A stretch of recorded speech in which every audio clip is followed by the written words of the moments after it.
My name's Michael Alford. I'm a figurative artist, mostly a painter in oil paints, dealing with landscapes, cityscapes, individual figures, often painting from life. The consistent feature is my use and involvement of figures. It's a bit perverse. I think they're the most difficult thing to paint. If you get the hand on a figure or their facial expression, even the tiniest bit wrong, the eye goes to it immediately. And maybe I'm making a rod for my own back, but that's one of the reasons I like it.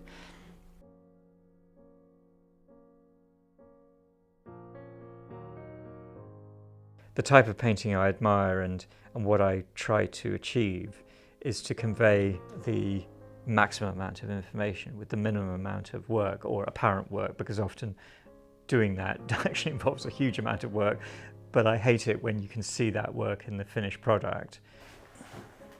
The Victorian Albert Museum, one of the rare painting a pure landscape with no figures of the Mediterranean. More of the monochrome musician paintings, which I like. I have done these where I've used more colour, and I've always had a problem with the kind of brownness of the instruments, which might sound strange, but I think this is certainly for the moment a better way of dealing with it.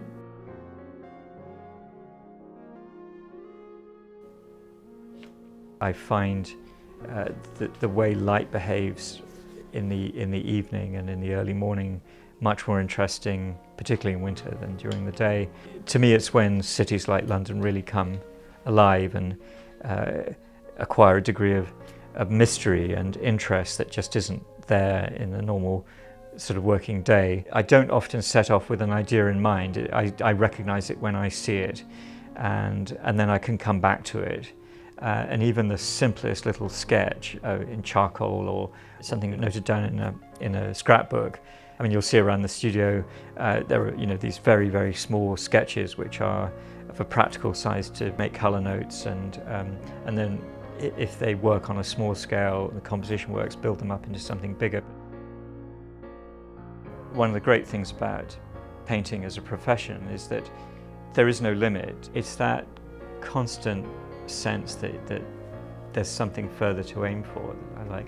There's also a huge sensual satisfaction in the use of oil paint, particularly.